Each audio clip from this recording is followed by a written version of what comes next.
All right, so I want to talk about the my personal favorite role-playing games of 2022, my top 5, starting with from number 5 all the way going to number 1. And as you can see here, I got Stranger of Paradise on the list here. I know it's not everybody's cup of tea, but this is the first ever Souls-like Final Fantasy game, by the same devs who did Neo and Neo 2. And I would say the base game itself overall is solid. Like, it's fun, it's good. It's like a 7, maybe an 8 out of 10 type of thing. I had a lot of fun with it.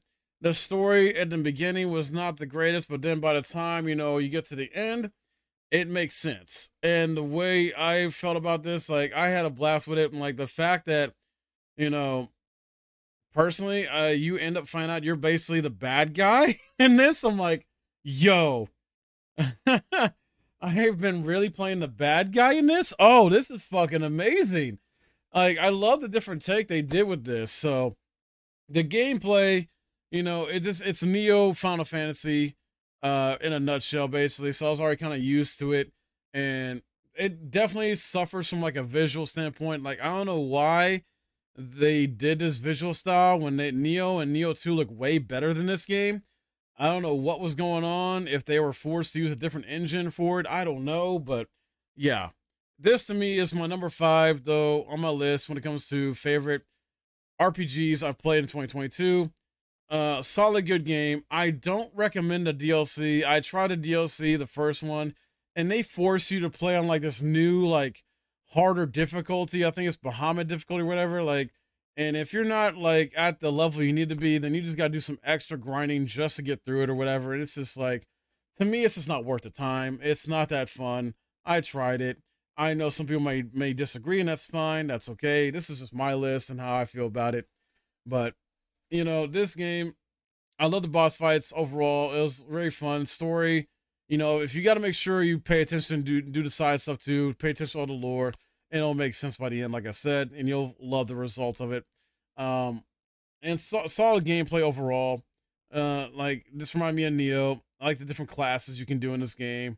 Very cool. So yeah, this was my number 5. Just have fun with it. If you want to get into it, try it out. It's probably on sale right now. Um, I think the holiday sale's still going on for a lot of different games on different platforms. So check it out. Next on my list at number 4, is Horizon Forbidden West. Now, I did only stream this on Twitch. I didn't put the playthrough on YouTube. So, but this game, sequel to Horizon Zero Dawn, and this is definitely, what a sequel should be in terms of like, it does expand upon the story. It does expand upon the gameplay mechanics and battle and combat and other things and some quality life changes here and there, stuff like that. But I don't know, me for some reason, and I think a lot of people would agree with this. I personally, in terms of story, I really enjoy the first game over this one.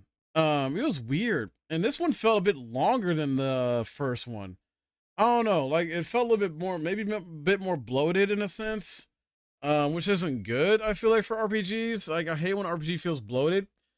Um, but I mean, the combat definitely felt better. I'll give it that. The combat felt better in this one, a little bit, as it should, and things you can do and new machines you had to deal with and tackle and battle and anything like that. Um, but yeah, I don't know, the story this wasn't as good. Um, I feel the same way about this story when it comes to another game. I'll get to my list here in a bit. It's my number 2, but yeah, I still recommend it though. I played the PS5 version, had a blast with it overall. Had a good time. Did a lot of side stuff. I didn't do everything in the game. But if you're into this type of style game, you love the first game, you should love this. If you want to platinum it, go for it. So love the traversal. There was a few glitches and bugs I dealt with and during my playthrough. Not game breaking, nothing game breaking, but it was just funny stuff, funny glitches like that had. And Aloy is a character. She's a good character. I like her. And they have some new characters in there. And there's some returning characters as well. I really enjoyed. They came back, you know, and just gave us a bit more detail on them. They helped out a bit more, things like that. The final boss of this game was kind of Eh, it was okay. Eh, I don't know. I'm trying to think because I'm trying to think. Remember back to Horizon One's final boss. I think I really enjoyed that more than this one. It was just so, I don't know. This one was like the final boss, and this one was just more kind of annoying to deal with and how it went. So take it for what you will as far as that goes. Um, but I do like how it ends and it's how it sets up for the third game because there is gonna be a third one the way this ends. So I'm looking forward to seeing how that plays out. Number three, baby. And yes, yes, yes. As you can see here, it had to be. It had to be this game. Crisis Core Final Fantasy VII Reunion, the remastered version of the original. I never actually played the original. I only seen a playthrough of it, so I already knew most of the story beats and what happens in this one. But it's another experience altogether when you play this, for yourself. And I'm so glad I played this. And like this is a much more polished game um than the original based on what I've seen. A lot of fun. It still has, it still feels like a PSP game in some aspects. There's some quality stuff that's not there that should be. It still has the same story, same cheesy writing, dialogue, and everything like that. So the devs wanted to keep that intact. They didn't, change anything. And but I really enjoyed it. I really enjoyed the side stuff, the main story, the characters, experiencing Zack's story for what it was, experiencing the truth of events that happened, you know, that Cloud believed happened. When you play FF7 original, Cloud tells the story of what happened in his hometown, and it is not accurate. This game actually shows you what really happened. So, and the combat was really fun. I got to the point where like I just became godlike towards the end of this. I'm like, holy hell. Like this game allows you to become so freaking strong from a gameplay standpoint. The gameplay was fun. Story, I really enjoyed it despite it being cheesy and still like unchanged. They didn't add any post-credit scene to tease or connect with Rebirth or anything like that like I was hoping, unfortunately.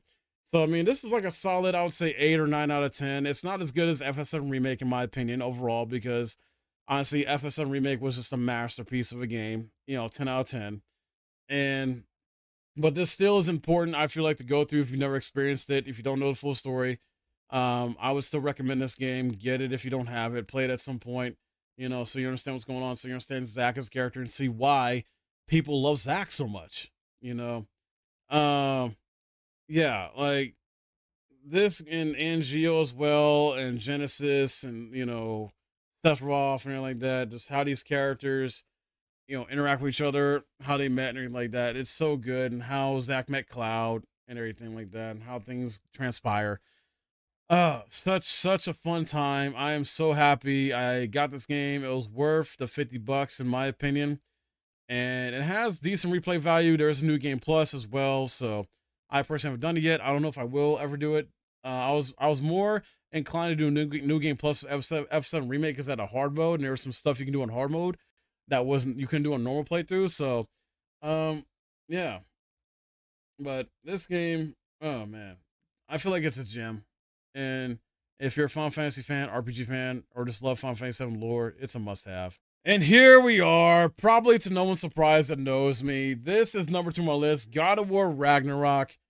And as I mentioned, sort of similar earlier when I was talking about Horizon Forbidden West, this is another game where it's a sequel to, the previous game in 2018, and it expands upon it in every freaking way. The gameplay, mechanics, quality of life changes a bit, stories like that. Almost every aspect. This is a much better game than God of War 2018. For me personally, this was not as good of a story overall. I really enjoyed the story pacing of the first game. Don't get me wrong, this is a lot of fun. Like I'm like right here, I'm fighting Thor.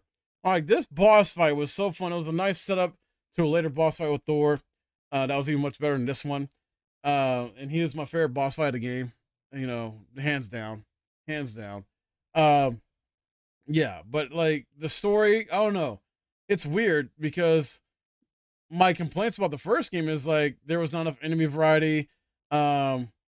I don't know. I didn't necessarily fully like the whole fact the main boss being Balder, where you had to fight him twice and whatnot. There wasn't really like really big threats. I mean, you had the trolls and these other side bosses. You had the Valkyries. Well, the Valkyries kind of made up for that too. They were optional bosses, but man, in the first game, the Valkyries are so freaking good to fight. Oh my god, outside of Balder. Um, but like to me, besides Balder and the Valkyries, I didn't really enjoy much of the boss fights overall in the first game. This game, you have a ton of different bosses to fight, and they're much more enjoyable. But it's just weird. This is weird from a story standpoint. I just really enjoyed God of War 2018 better. I don't know. It's crazy. I guess it was because it was maybe a more focused story, in my opinion. Whereas this one is just like, in some aspects, kind of all over the place, or maybe trying to do a lot or too much at times, you know, and the pacing's off a bit. And sometimes it feels like it's taking a while to get to where it needs to be. But overall, a solid game. You know, I love it. This is a masterpiece. 10 out of 10, just like the first game. It's just for different reasons. And I still recommend it. Like, this is a high quality game. Like, this is a PS5 version you're seeing right here. And, like, it just looks amazing. Holy hell. So, if you have a PS5 or a PlayStation 4, get this game. Have fun with it. You know, make up your own mind about it. But this is my number 2 as far as favorite RPGs of the year. And this is an RPG to me because it has RPG elements in there enough to consider it to be an RPG. And on top of that, to kind of be like sort of like a Souls-like a bit too. So yeah, because it was tough. I played this on No Mercy. I didn't play it on hardest difficulty, but No Mercy was good enough for me, and I had a fun, challenging time with this game. Died a fair amount, you know, and just had a blast. I know they're adding New Game Plus to it in the future, in the spring, and they probably might be adding some more stuff to it as well. We'll have to wait and see. But yeah, this was such a freaking fun game to play. I love Norse mythology as well. That was an extra bonus for me. And I hope they continue this God of War franchise. You know, hopefully, maybe we'll see him go to Egypt or, you know, Ireland for some Celtic gods. I don't know, because they kind of teased that in the first game. So we'll have to wait and see. But yeah, it's definitely a good one. And finally, my number 1, Elden Ring. Oh, Elden Ring. I can't help it, man. This is my personal game of the year. I love this game. It's has such high replay value to it, in my opinion. Like, there's so many builds you can do. And like, if on your first playthrough, it may take like over 100 hours and you may not even find everything. I know I didn't on my first playthrough. So like, this is at least worth 2 playthroughs, if not more, just because you may not get everything or fight every boss on the first playthrough, you know, and plus you may want to do different builds, you know, on different playthroughs. I know I did. I went through it twice. That's how much I loved it. I went through it once with a certain build, like this build you see here, kind of like a samurai type build. I know I got a shield right now, but like I was building towards that to essentially making like a mystic or sorcerer type samurai type character eventually, which I did eventually do. And you know, I went through it again, and I created Sephiroth in the game, which was a lot of fun. But yeah, the second playthrough, I had a lot more fun with a different build, making it like a Sephiroth build. And this boss right here, like the first boss fight, was just freaking amazing. Like, it just was incredible. It just impressed me. It set the tone of what the main bosses would be like going forward. I'm like, holy shit, you know. And I had a blast. My favorite boss is still Millennia. She's the hardest boss in the game, and I enjoyed her the most as far as like just fighting her. Man, and then you got Radahn. Oh my god, he's like my number 3 favorite boss fight. And then there is Hoarah, I think, who's my second favorite boss fight. He basically like becomes Red Hulk in a sense, if that's the thing I can compare him to, because man, he just kind of hulks up on you and just like at some point in the fight, it was like, whoa. So yeah, that was freaking incredible. This was definitely initially my favorite boss fight because it was just really fun. It set the tone and set the expectations kind of high, and it didn't disappoint, in my opinion. This game did not disappoint. It's a masterpiece. I love it. I my first playthrough, I think it was like 140 to 150 something hours or something like that. And I went through again on New Game Plus. Obviously, it took me less time because I pretty much got everything. I went through New Game Plus, pretty much getting everything else I didn't get in the first playthrough, which wasn't much at all.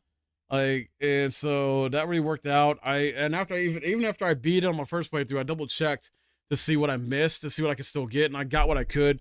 And there was a few things I had to get on New Game Plus, which wasn't much, which really helped out, and just allowed me to experiment, with a different build and other things in the game. So I have so many build videos on the YouTube channel as well too. I got like maybe 32. Check them out. Um, yeah, this game allows you to be so creative. I feel like what it's number one for me too is it's the most approachable Souls game ever made. And then also, let's be real, this is Dark Souls 4. Like, people will try to have their opinions about this and critiquing this like that. This is basically Dark Souls 4. Like, oh my god.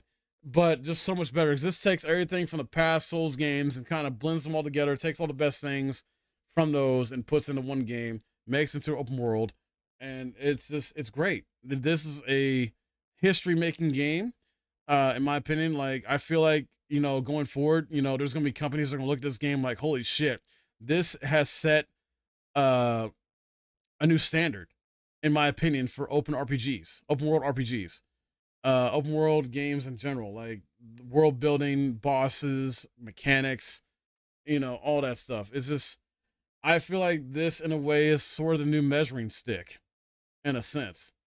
I mean, that's just my opinion on it. Because I love this game a lot, and yeah, I hope they give us some DLC expansion stuff. I know recently they did the Coliseum stuff, PvP stuff, but I want actual story expansion stuff. I know at the Game Awards, Miyazaki said that they're working on several things still with this game, so I'm taking that as okay. They are going to do some DLC expansion story stuff at some point. Just, I guess they're taking their time, or it's taking them longer because I know they got Armored Core they're working on as well.